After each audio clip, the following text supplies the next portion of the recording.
Le mot émancipation, c'est un mot qui peut être un mot valise. Et un mot valise, l'important, c'est ce qu'on va mettre dedans. Et ce qu'on va mettre dedans, il y aura une partie d'apport.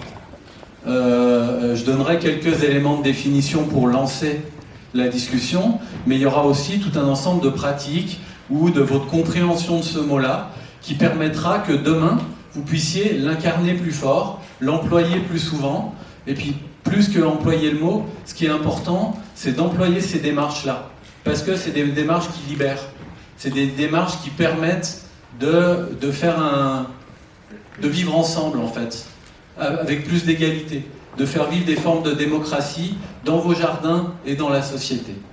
Je vous donne quelques indices sur ce que l'on nomme émancipation. La définition du dictionnaire, ça dit s'affranchir d'une domination, d'une servitude ou de contrainte.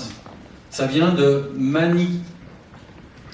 manicupare, qui veut dire, je lis, prendre en main, et puis le A privatif, ça veut dire, en gros, de se libérer d'une contrainte. S'émanciper, c'est refuser d'être empoigné, en fait. C'est se libérer d'une pression ou d'une oppression. Et pour ça, il y a des grands moments en fait, d'émancipation dans notre histoire. On a parlé d'histoire tout à l'heure. Je vais donner un exemple.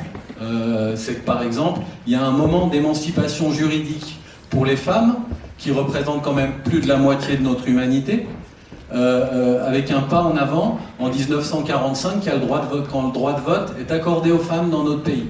Donc là, il y a une forme d'émancipation juridique où on dit on va faire avec vous les grands choix de nos décideurs, de nos dirigeants, etc. Et pour autant, ce n'est qu'un point de départ, c'est-à-dire la place, le rôle, le pouvoir des femmes dans la société ne change pas ce jour-là. Mais en tout cas, il y a un pas qui est fait en avant.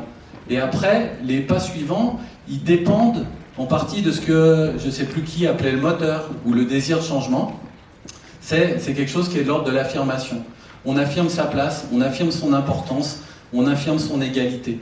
Et les femmes ont fait ce travail-là. Et puis après, il y a encore un pas supplémentaire, c'est quand on s'en saisit collectivement en tant que société.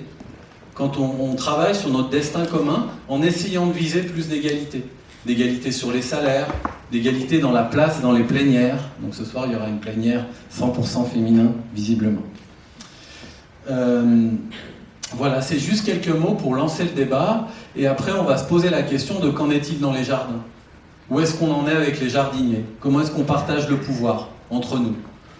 Donc ça, c'est au cœur des jardins. C'est aussi les jardiniers dans la société. Puis on va aussi se poser la question de votre émancipation collective en tant que jardin, comme personne morale, en disant quelles sont les marges de liberté ?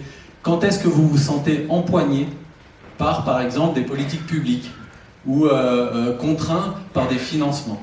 Voilà, on va essayer de parler de tout ça, mais on va commencer à partir de vos expériences et de vos vies.